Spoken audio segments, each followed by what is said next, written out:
Здравейте! Аз съм Ивелина Щерева и ви благодаря, че сте тук.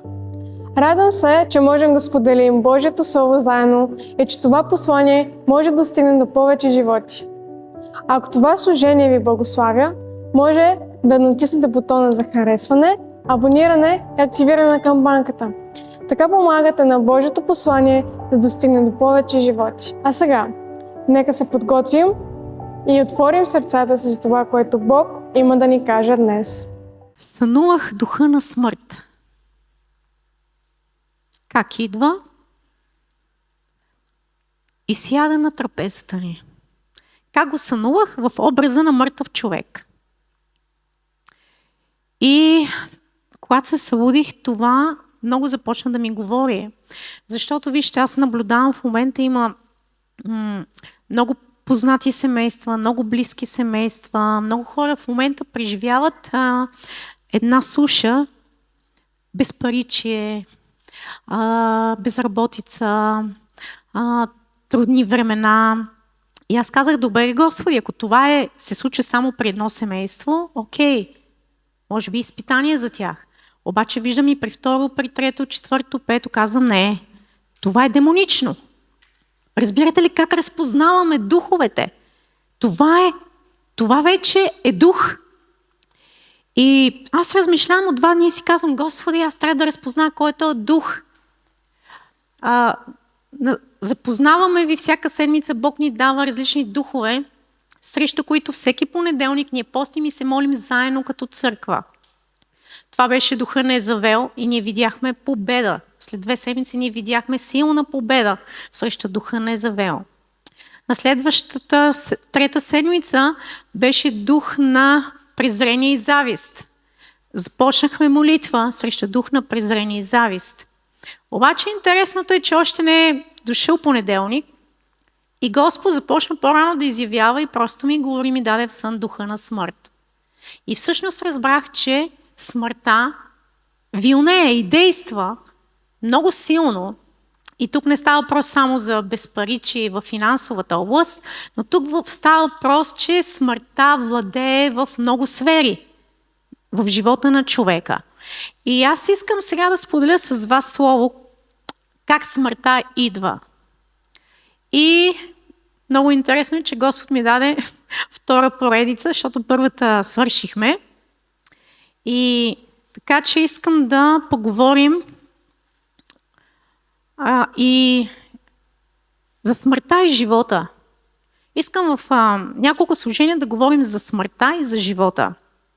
Ние трябва да сме наясно какво е смъртта и какво е живота и как да разпознаваме кога смъртта идва. Като говоря за смъртта, не става въпрос само за физическа смърт. Смърт в финансите, в здравето ти, в брака ти, в взаимоотношението ти, в работата, в комуникацията ти с децата.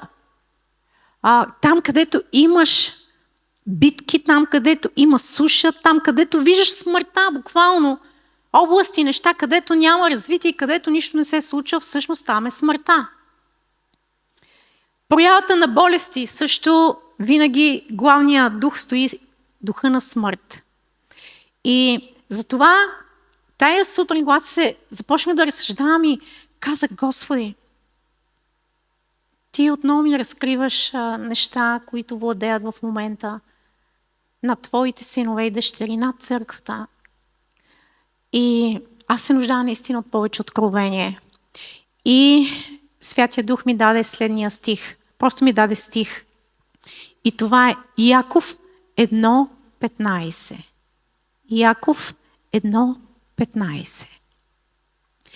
И тогава смъртта зачева и ражда грях. А грехът, като се развие напълно, ражда смърт. Искам пак да го запомните. И тогава смъртта зачева и ражда грях. А грехът, като се развие напълно, ражда смърт. Искам да обясним този стих и да говорим върху него, как идва смъртта. Смъртта идва по няколко начина. Но днес ще говорим това, че смъртта идва чрез греха. Идва по няколко начина и ние ще разгледаме и в следващото служение кои са начините, но искам да разгледаме сега как смъртта идва чрез греха. В Яков 1.12. Нека за да разберем всъщност, нека да отидем в Яков 1.12 и да видим какво говори Божието Слово.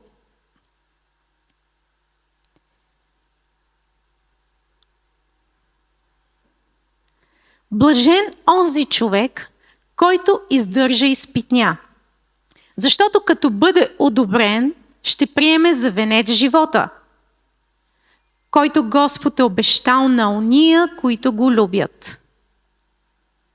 Никой, който се изкушава, да не казва Бог ме изкушава, защото Бог не се изкушава от зло и той никого не изкушава.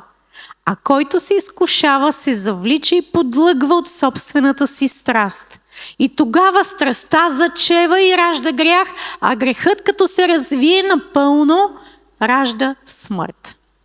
И сега искам да обясним това, което се случва.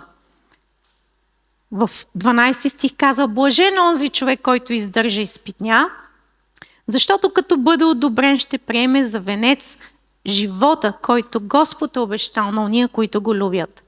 Нека да видим защо идва изпитанието в живота на човека. Библията казва, в Яков отново говори, че освен твърдост, тук виждаме, че изпитанието идва, за да бъдеш одобрен. За какво?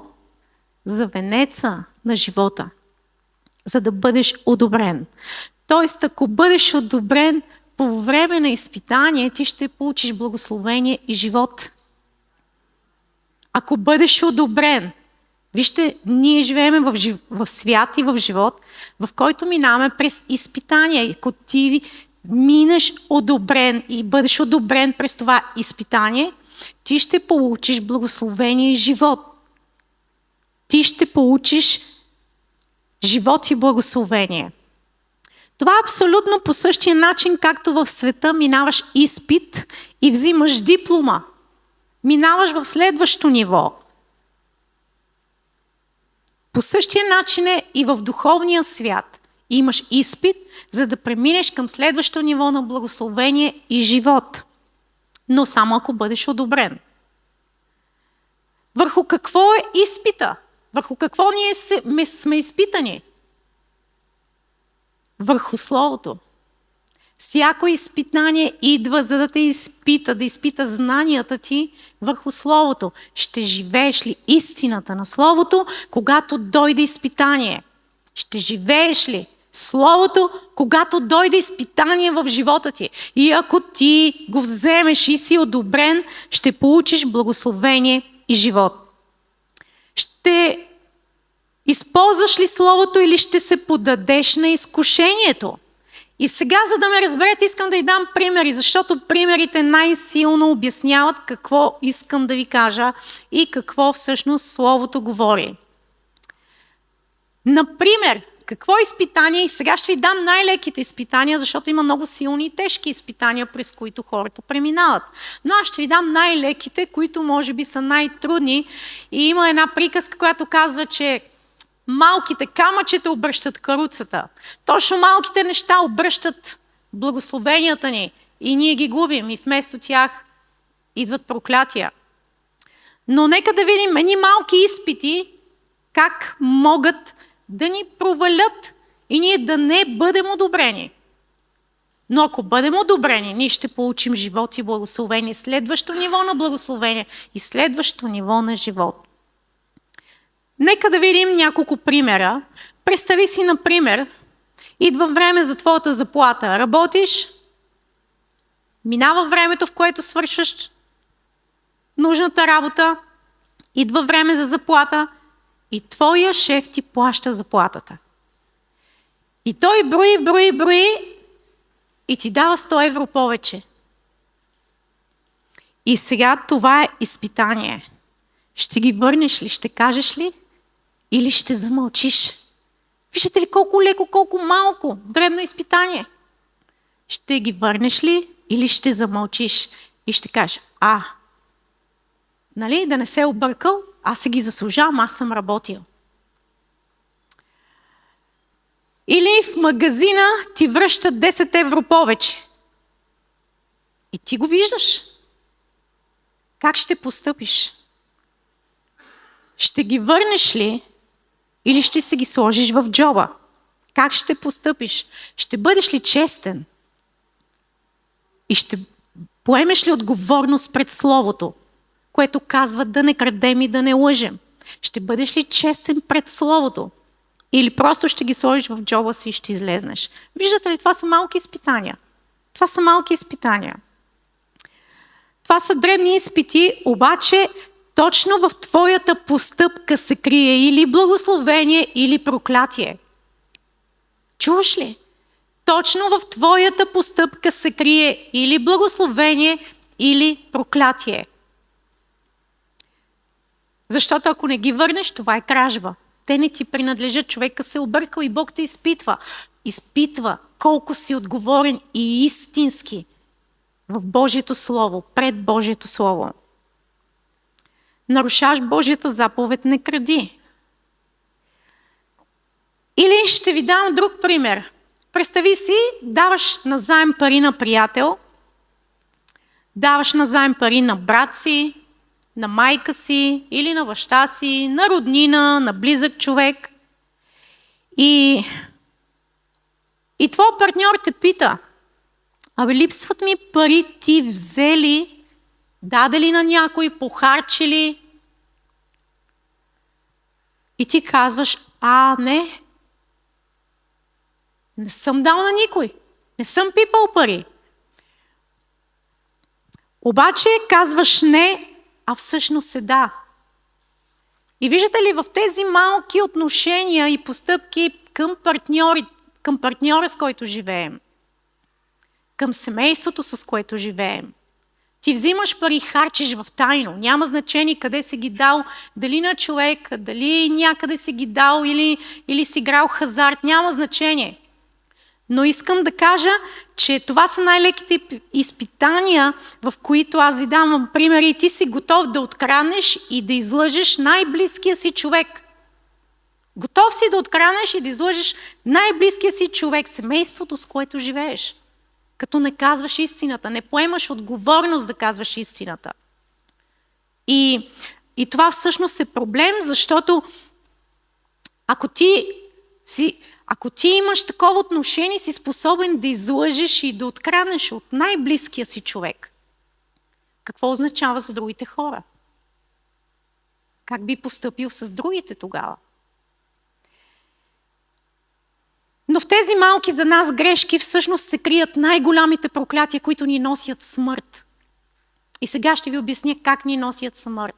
В най-малките дребни неща, които ние правим, грешки, които правим, защото ние нарушаваме Божието Слово, ние получаваме най-силните и голями проклятия, които ни носят смърт. Това поведение и нашите думи на лъжа ни носят смърт. И след това се питаме защо. Как Бог може да те благослови и да ти се довери за повече пари, като на малкото не можем да бъдем верни? В малкото днес хората са способни да откраднат и да излъжат. Бог не може да те постави над много пари. Господ не може да те постави над по-голяма отговорност, на по-отговорна работа, по-печеливша работа, защото Бог те изпитва в малките неща дали можеш да бъдеш верен. Криеш ли пари от партньора си? Бог те изпитва в малките неща, можеш ли да бъдеш верен?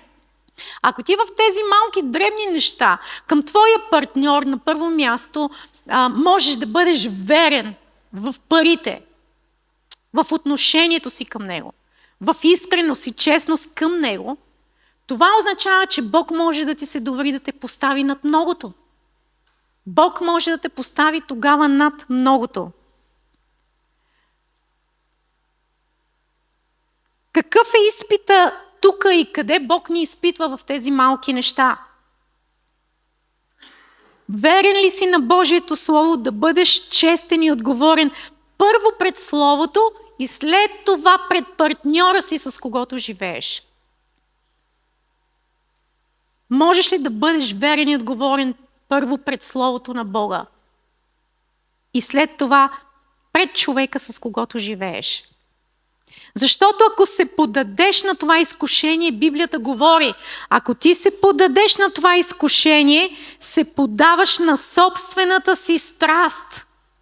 Ако ти се поддадеш днеска да откраднеш, утре да излъжеш, това става страст в тебе, става ти начин на живот. И ти започваш да го живееш всеки ден и вижте страстта зачева. Зачева. А ние знаем, че когато има зачеване, има и плод. Тая страст да крадеш винаги ще... Та страст да крадеш винаги, когато ти се отдава възможност, ти ще го правиш.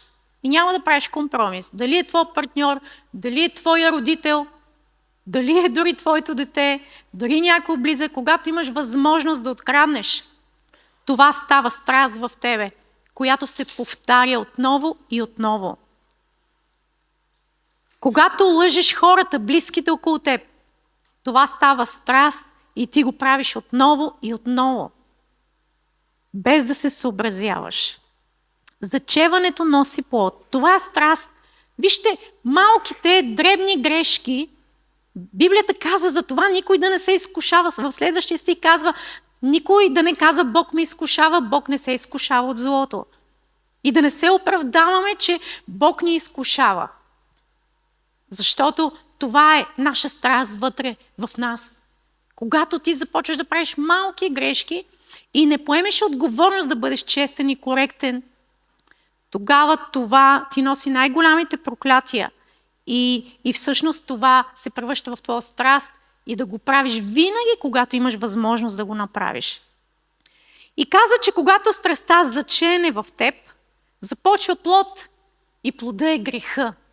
Това нещо се превръща в грях и тая страст ражда грях. Ражда грях. Обаче Библията казва, че той не е напълно развит, че има период на развитие. Греха има време и период на развитие. И когато ти живееш по този начин, греха се развива, ако ти не се осъзнаеш, ако ти не вземеш решение да спреш, ако ти не поемеш отговорност пред Бога и пред човеците, и пред близките, и хората, с които живееш, тогава този грях се развива. Защото ти живееш в него ден след ден, ден след ден. И Библията казва, че когато се роди напълно, се ражда смърт. Греха ражда смърт. Когато греха се разви напълно, следващата стъпка е смърт. За теб става нормално. И ти това става начин на живот. Но като се развие греха, той ражда смърт. Има време, в което ти можеш да осъзнаеш грешката си и да спреш. Но ако не спреш, започва развитието на този грях и последствието е смърт. Как виждаме смъртта? Как се ражда смъртта? Поради лъжите губиш доверие в твой партньор. Твой партньор вече не ти вярва. Твой партньор вече не ти се доверява. Шефът ти не ти се доверява. Защото ти го лъжеш. Няма ти доверие. Близките ти винаги се съмняват в теб. Близките не ти се доверяват. Всяка твоя дума за тях е под съмнение. Виждате ли как идва смъртта? Смърт в твоята личност. Никой не ти има доверие. Ти нямаш никакво доверие от най-близките си. Да не говорим за околните хора. И те могат да прекратят взаимоотношението си с теб. Поради липса на доверие, бракове се разрушават и хора се развеждат. Защото си няма доверие. Ти губиш доверието си. Шефа може да ти изгони от работа, може да изгубиш работата си, защото нямаш доверие. А доверието трудно се гради. И всъщност това по този начин, това е смъртта. Ти губиш, има смърт. в твоята личност. Ти ставаш една личност, която е без доверие, в която няма истина в нея и идва смърт върху твоята личност. Като личност, като човек с авторитет, просто ти нямаш авторитет, идва смърт върху твоя авторитет. И това, което ние трябва да знаем, че когато ние го правим това, кражбата винаги ще те води до големи финансови загуби. Ако си взел някакви 10 евро, очаквай да загубиш 1000 по 10. Винаги кражбата носи последствия. И ако днес ти си взел 10, утре можеш 1000 пъти по 10 да загубиш. Винаги има умножение в загубите. И това ние като християни трябва да го знаем. Ние сме имали, преди да познаваме Христос, ние сме имали свидетелство. И много пъти сме се уверили в силата и истината на Божието Слово. И аз тук искам да споделя, тук е момента да споделя, искам да й кажа, че преди време моят съпруг работеше за един човек и той беше негов шеф. И го вози в колата и отиват да видят един обект, на който той трябваше да работи. И човека беше много възрастен и забравя един куфар пълен с пари отзад на задната седалка. Човека му звъни и му казва: Жоро, можеш ли да погледнеш в колата ти, забрави си куфара. И обаче не казва какво има в куфара. Дали не е в колата ти.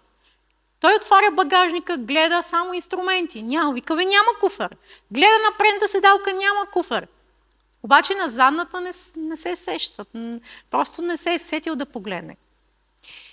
И на другия ден казва: няма, и спокойно лягаме си, става сутринта, качва се в колата и трябваше да качи едни работници, отваря задната врата и вижда куфара отзад на седалките. Взима куфара, отваря го, пълен с пари. Казвам ви живо свидетелство, реално свидетелство. И тогава се обажда, вика: Ели, знаеш ли, вика, на човека парите, вика, са тук, куфар е пълен с пари, на задната седалка го намерих. И аз тогава, и той каза: какво да правя? Казвам: звъни му, успокой го човека, кажи му и отиди да ги върнеш. Той отиде, намери човека и му върна куфара. И знаете, човека не можа да повярва и спечели голямо доверие. Хубаво можеше да открадне тези пари, ама щяхме да изгубим двойно, тройно, може би много загуби щяхме да има. Никога нямаше да постигнем благословение. Но ние бяхме отговорни първо пред Божието Слово, защото в този момент ние познавахме Христос. И второ, ние бяхме отговорни пред този човек, който му дава работа и хляб. И нищо не взе, върна му всичко и това ни донесе голями благословения. И сме имали много такива случаи, как един човек му плаща един обект два пъти му плаща за един обект, защото е забравил, просто не си е записал, че му е платил. И ние можехме да замълчим, човека нямаше да разбере. От човека ще скрием, но от Бога не можем да скрием. И той му се обажда и му каза: виж, на тази дата ти си ми превел парите, ти си ми платил за тази работа. Не, Жоро, ти се лъжиш, не съм. И човека спори, че не е. Той взима тетрадката, отива и му показва. И той си спомня тогава. Изведнъж си спомня човека, че наистина му е платил. Но това ни донесе много, много, много умножени по 1000 благословения, отколкото ако се бяхме съблазнили, бяхме съгрешили. Така че важно е да бъдем отговорни пред близките си. Нали? Колко повече пък за някакви древни малки пари. Ние имахме голям изпит за голяма сума пари. Господ провери сърцата ни. Може ли да ни се довери, да ни положи над многото, да ни постави над многото? Дали ще бъдем верни в високите места, в голямите неща, в многото? Защото ако ние не сме верни в тези древни малки неща, искам да кажа, че Бог не може да ни постави над по-голями неща. И ако ти се съблазниш и откранеш, и излъжеш и направиш такива древни кражби, древни неща, това няма да ти помогне, защото Господ е планирал да те постави в многото, в по-големи неща, но Той първо ще те изпита. Може ли да ти се довери? Ти ще бъдеш и честен, и искрен да се довериш на Бог. да бъдеш отговорен пред Неговото Слово, че Той е твой източник на благословение, не чрез кражба и лъжа, но Той е силата на източника на благословение. Така че ние имаме реално преживяване с това и ви говоря от опит. И Господ започна да ни поставя над многото, започна да ни издига, защото видя честност и коректност, искрено сърце. И това е много важно да бъдем честни. Имало е период в младостта си, в семейството ни, когато сме се опитвали да спестяваме пари, сме криели пари един от друг. Той спестява и аз спестявам, ама по-отделно. Заблуда. И така правеше Господ, че винаги се откриваха и винаги нещата се разбираха и след това ние се изобличавахме и си искахме прошка и се покайвахме за това. И тогава, и знаете ли, направихме го няколко пъти се разкри веднага, просто Господ не остави нещата така. Тогава не познавахме много Христос и го правихме. Но разбрахме едно, че нищо скрито няма за Бога и Бог не позволява да живееме в този грях. И всъщност ние взехме решение, че ще бъдем честни, искрени, коректни един към друг, каквото и да ни струва, каквото и да ни коства. Много е важно да бъдеш честен и искрен с ближния си, каквото и да ти струва. Понякога съм искала да дам на някого и да помагам и мой мъж не е бил съгласен, но аз съм му казвала, аз съм го питала, каквото да ми коства и да ми струва, аз казах, че ще го питам, дори ако трябва да платя цена, нали, да ми се скара по някакъв начин, за мен беше важно той да знае всичко, което аз правя и всичко, което аз харча. Нали, както от негова страна и той го прави към мен. Сега, нещо дребно и малко, в което се проваляме, то никак не е малко и дребно, но това са едни леки неща, защото има много по-тежки и трудни изпитания, свързани с битка за живот. Нали? Когато дойдат болести. Нали? Когато е битка за живот и това мога да кажа, че по-силно. Тези са едни малки древни, в които ние ако се проваляме, ние не можем да се справим с по-силните неща, с по-голямите битки. Ако някой ти пише съобщение, доста често се случва в онлайн пространство, някой ти пише на месенджер, някой ти пише съобщение и те прелъстява с мили думи. Точно когато бракът ти е разрушен, точно когато имаш най-голямите конфликти с партньора си, изведнъж някой те ухажва и ти пише мили думи, прекрасни думи, как ще постъпиш? Това е изпит. Това е изпит. И този изпит винаги идва в момент на криза в брака. Винаги тогава идва. Бог ще изпита твоята верност. Верен ли си на партньора си, верен ли си на Божието Слово? Дори само ако си пишеш мили думи, искам да ти кажа, ти вече си изневерил. Може да няма дори физическа близост, може да не се стигне до физическа близост. Но само писането на мили думи, без физическа близост, ти вече си съгрешил. И това го казва Исус. Той каза, само ако погледнеш жена и я пожелаеш, ти вече си прелюбодействал. И спомняте ли си Йосиф, който беше в дома на Петефри? Той беше изпитан. Жената на неговия господар го пожела и се опита да го съблазни и да го вкара в леглото си и да спи с него. Йосиф беше красив млад мъж и имаше физически много силно и добро тяло. И тя го пожела. Обаче Йосиф беше толкова верен към Божието Слово и толкова верен към своя господар, че той не направи компромис с греха. Той устоя на това изкушение. Той не се поддаде на това изкушение. Той устоя и искам да ви покажа какъв беше резултатът.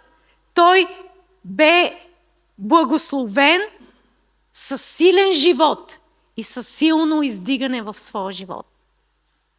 Той имаше голямо благословение, беше издигнат и Йосиф имаше силен живот, имаше силно благословение, защото той устоя на изкушението към жена. Той не нарани своя господар, нито нарани Бога и Неговото Слово.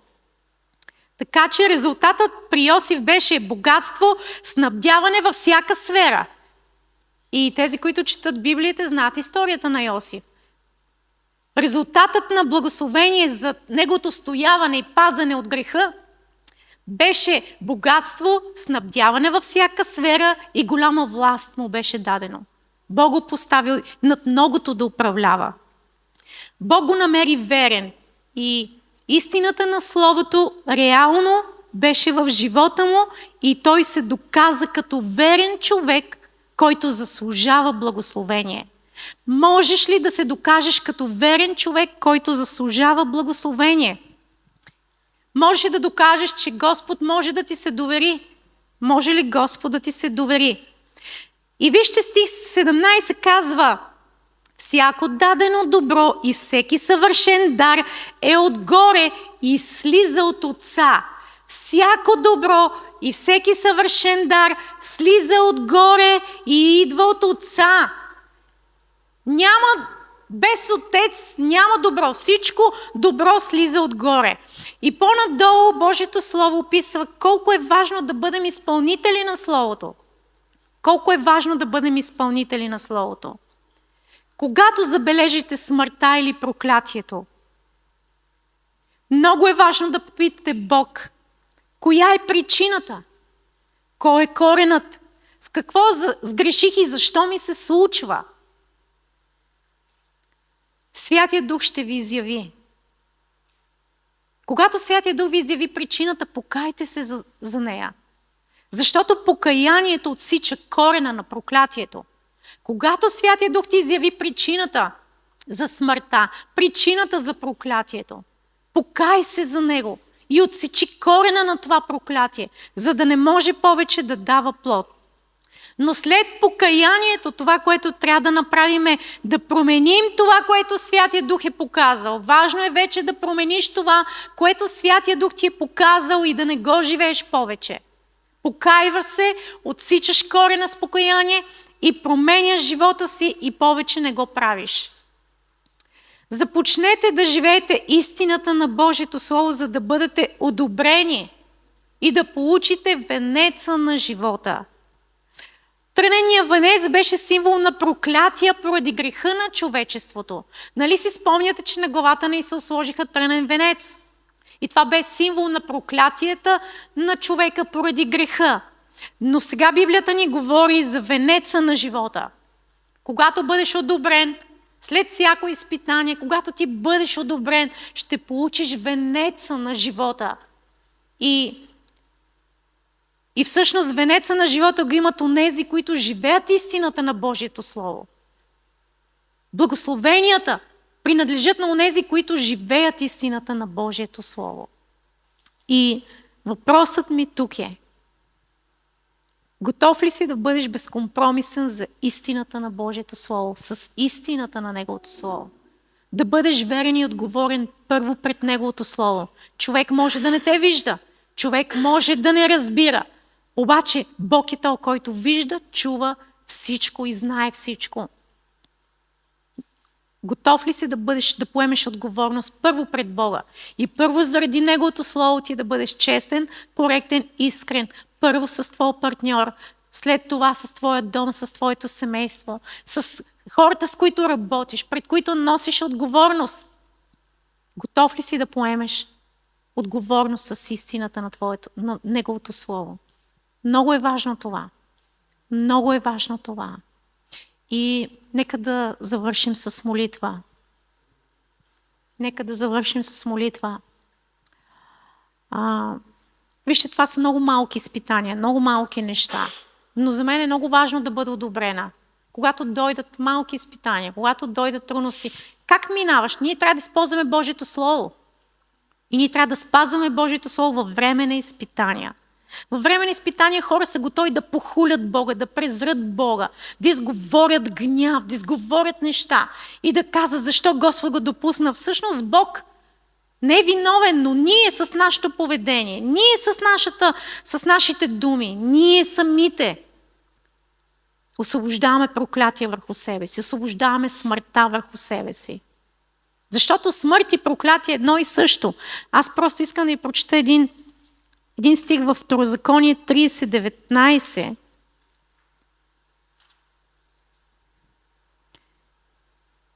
Второзаконие 30:19. Просто да ви докажа, че смъртта и проклятието са едно и също нещо. Живота и благословението са едно и също нещо. Викам към небето и земята за свидетели против вас днес, че положих пред вас живота и смъртта, благословението и проклятието. Затова изберете живота, за да живееш ти и потомството ти. Бог ни казва, поставих пред вас, вие трябва да изберете, но казва, все пак изберете живота, за да живееш ти и потомството ви. Дава избор, казва да направим избор и накрая казва нещо важно. Моля ви, изберете живота, за да живееш ти. Бог ни дава избор какво да изберем, за да живееш ти и потомството ти. От твой избор зависи и твоето потомство. И аз искам днес да размишлявате и просто да видите наистина, носим ли отговорност пред Словото за своето поведение, за своите думи, за своето отношение към хората около нас. Хората, с които живеем на първо място и хората, с които сме обиколени и обградени. Носим ли отговорност да бъдем честни и коректни заради Словото? На първо място. И на второ място, заради самата ми личност. Защото аз искам като личност да имам живот, а не смърт. Да ми се доверяват и да бъда човек с авторитет, а не безавторитетен човек, лъжлив човек, на когото никой не иска да вярва. И това е много важно ние да разберем и да го приемем. И аз искам просто да се помолим. Да се помолим. Нека да затворим очите си. И просто да се помолим. Святи души, ние те молим наистина това Слово да работи силно в сърцата ни, в живота ни. Святи души, ние се молим, нека Святият ти Дух да постави това Слово и да го разбираме, да работи в нас и не просто да минава като информация, но да дойде в нас с разбиране. Колко е важно да живеем истината на Твоето Слово. Колко е важно да бъдем отговорни първо пред Твоето Слово. Колко е важно, Господи, да почитаме Твоето Слово и да бъдем изпълнители на Твоето Слово. Защото всъщност това ни носи благословение и живот. Господи, ние се покаяме за своето поведение и думи, чрез които не осъзнаваме, че точно те, Господи, ни завеждат до смъртта.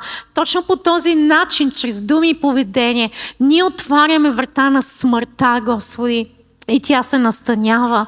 И се чудиме защо имаме смърт върху парите си, защо имаме смърт върху брака си, защо има смърт върху взаимоотношенията, защо не сме щастливи, липсва радостта, защото, Господи, смъртта е обладала домовете ни, семействата ни, животите ни. И днес ние се покайваме за всяка дума, за всяко поведение.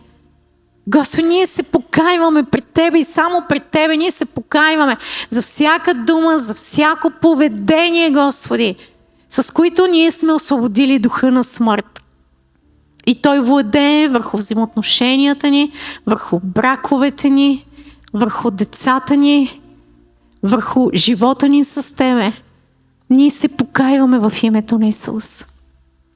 И днес отсичаме корена с това покаяние на всяко проклятие, което е дало плод. На греха, който е родил смъртта и проклятието. Господи, ние се покаяме за всяка наша грешка. За всяка кражба и лъжа пред небето. Ние се покайваме, Господи. С това, че ни липсва искреност и честност в думите ни и отношението на сърцето ни. Ние се покайваме. И днес, Святи Дух, ние се молим да помогнеш на всеки един от нас да заживеем в искреност и честност в семействата си, с близките си хора, с хората около нас. Молим Те да бъдем честни, искрени, коректни. Защото ако в малките неща не можем да бъдем верни, ние не можем да искаме, дори да мислим за по-високи неща, за по-голями неща. Но Ти изкачваш, издигаш онзи, който държи на истината на Твоето Слово. онзи, който държи на истината на Твоето Слово, Господи. И ние сме Ти благодарни за това. Благодарни сме Ти за това. В името на Исус Христос. Предаме всичко в ръката Ти и Ти се доверяваме, че ще ни водиш в истината на Твоето Слово. Изправи взаимоотношенията ни към партньора. Помогни ни, Господи, всичко да бъде светло и да няма тъмнина между нас. Господи, днес се моля за благословение върху съпруг и съпруга и деца, да има светлина и всяка тъмнина да избяга. Всяка нечестност, всяка лъжа, Господи, между съпруг и съпруга искаме в името на Исус да бъде разрушена, да се стопят лъжите в името на Исус и нека да дойде истината. Нека да бъдем искрени и честни, за да покажем, че сме одобрени да получим венеца на живота, за да докажем пред Тебе, че сме верни и можем да бъдем издигнати в многото и можем да бъдем издигнати, Господи, във всяка сфера на живота ни. Нека нашето поведение и отношение да докаже на Теб и пред Твоето Слово, че ние сме хора, които сме с авторитет и доверие, честност, коректност и че в света, Господи, по този начин ние можем да покажем Теб. Ние можем да Те покажем, ние можем да Те представим по този начин. Ние можем да покажем на хората, че нищо не ни съблазнява и нищо не ни изкушава. И за нас най-важното е нещо, Господи, отговорността пред Твоето Слово. Отговорността пред Твоето Слово и Твоите думи, Господи. Защото нозете ни треперят пред Твоите думи, Господи, когато ги чуваме и сърцето ни желае да ги изпълни, но греха в нас, Господи, понякога е по-силен от желанието в сърцето ни. Павел го казва. И с вас, святи души, ние Те молим да направиш нещо различно тази вечер. Нека, Господи, греха в нас да се стопи и да стане по-малък, а желанието и силата в нас да вършим онова, което желаем, да стане по-голяма и по-силна. Нека да вършим доброто, което желаем, а не злото, което не желаем. Нека да нямаме страх да бъдем честни и да говорим истината. Господи, вземи всеки страх и всяка компромисност. Нека да бъдем безкомпромисни към истината на Твоите думи. И нека поведението ни да показва Исус и да показва Твоето Слово. Да бъдем живо Слово, което се движи в този свят. И Ти да ни издигаш, да ни поставяш над многото и да видим резултата от плода. От плода на живота, който ще се родиш върху нас. Живот върху нас. Нека смъртта да си иде, нека смъртта да побегне, да напусне в името на Исус. И нека живот да се освободи върху нас. Нека живот да дойде върху нас. Благодарим Ти в името, което е над всяко име, Исус Христос, Божият Син. Амин.